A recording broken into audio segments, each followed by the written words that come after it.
For the next year, in the lead up to America's 250th birthday, we'll be exploring the history of our country in a new series called These United States. Our year-long journey begins at the Statue of Liberty.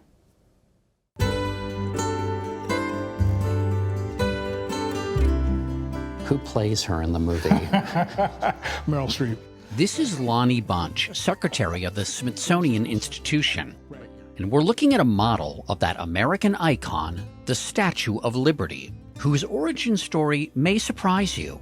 When this idea began, it was really about liberty. It wasn't about immigration.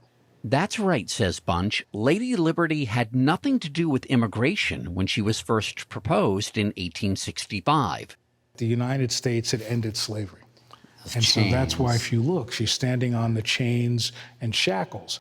But it would take more than 2 decades for the idea to be realized. While the statue itself would be paid for by the people of France, the Americans would be responsible for its prodigious base. Almost anything you do involving culture or art, you got to raise money for. And so this model came to our shores in 1883, 3 years before her full-sized sister, to drum up support. She stood in the Capitol Rotunda to no avail. Congress declined to foot the bill. Many people in the United States thought, what is this? Is it a New York City thing? And why should we care about it if it's just New York City? Some things never change. That's true. That's true. One supporter, 34-year-old poet Emma Lazarus, concerned about the plight of Russian Jews seeking asylum in America, penned a sonnet called The New Colossus for a fundraising auction. In it, she imagined Lady Liberty as a mother of exiles, welcoming the huddled masses through the golden door to America. It's a great poem. It's important. But it really became, more than anything else, the best way to understand the possibilities of immigration in America. But at the time, the poem got little notice. At the statue's dedication in 1886, not a single speaker mentioned immigration. But Lazarus's poem turned out to be a prophecy. In 1892, within sight of the statue, America's first ever immigration facility opened, Ellis Island. There are stories of people pulling into this harbor, seeing that symbol, and just dropping to their knees and weeping. By the 1920s, more than 12 million immigrants from Europe had come through Ellis Island, according to author and journalist Jia-Lin Yang. Very few people were turned away. No documentation No needed. documents. If you can get to the border, you're in. But, says Yang, not all Americans were prepared to welcome them. You have to remember the country is still relatively small at this time. So it's pretty shocking to the American people to have millions of people showing up from Italy, Eastern Europe, different religions. They're Catholic, they're Jewish, different foods, different languages. Sitting here in 2025, it's by strained credulity to, imagine that people back then thought that Italians couldn't assimilate. That's right. But there were people were writing columns and long essays saying, these people don't belong here. And so in 1924, President Calvin Coolidge signed the Johnson-Reed Act, which created a system of ethnic quotas that essentially banned immigration from countries outside of Western and Northern Europe. It was the first major immigration restriction since 1882's Chinese Exclusion Act, which barred the entry of Chinese laborers. But the 1924 law didn't apply to countries on this side of the Atlantic. The thinking was, these are our neighbors. We need to make it feel like they're welcome to come and go. So even during this period, there was no such thing as an illegal immigrant from Mexico, say? No. But for more than 40 years, through a global depression, a world war, and the Holocaust, the door was virtually shut to everyone else.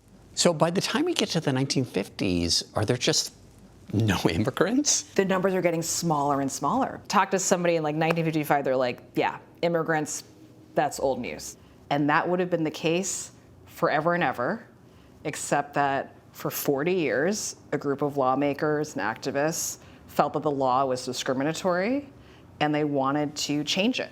Among them, Brooklyn Congressman Manny Seller. He voted against the 1924 quotas as a first-year rep, and for decades fought to make America more welcoming to immigrants. Then, in 1958, a Massachusetts senator with his sights on the White House published a pamphlet calling for a change to the nation's laws.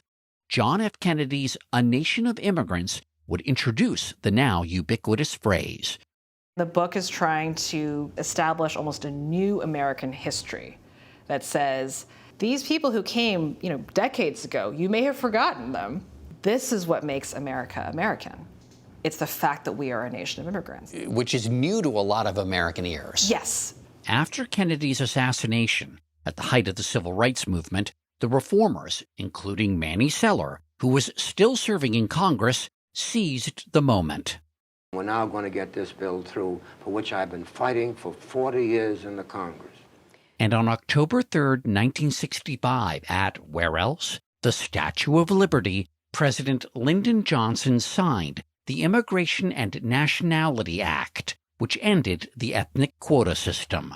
Those who do come will come because of what they are and not because of the land from which they sprung. But even the law's most ardent backers didn't anticipate just how many people would end up coming from all over the world.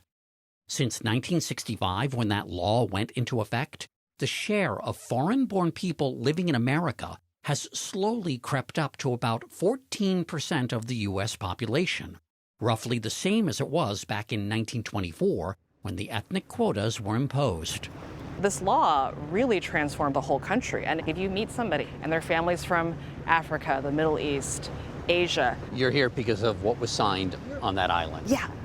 In a twist, the 1965 law limited immigration from Mexico and the rest of the Americas, setting the stage for the illegal immigration crisis at the southern border. But it also allowed Jia Lin Yang's own parents to come to the U.S. after escaping the Civil War in China, a fact she hadn't realized until writing a book about this chapter of the immigration story. When I looked into this history, I really understood how contingent my family's presence is here.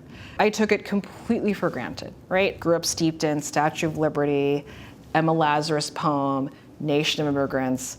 Of course we were allowed to come here. It's a nation of immigrants. Did your parents feel lucky? I think they felt deeply lucky. I have 2 children now. Our family's entire story changed because we were allowed to come here. And now everything after me in the family tree is an American story.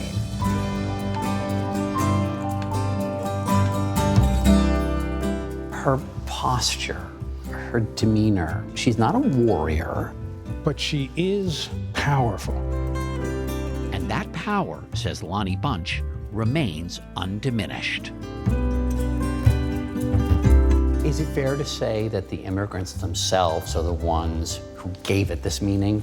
They imbued it with this notion that this is a symbol of the possibility of America. That's why I call it a statue of promise.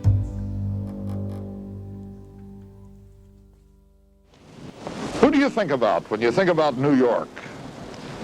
I think about her. I think about her.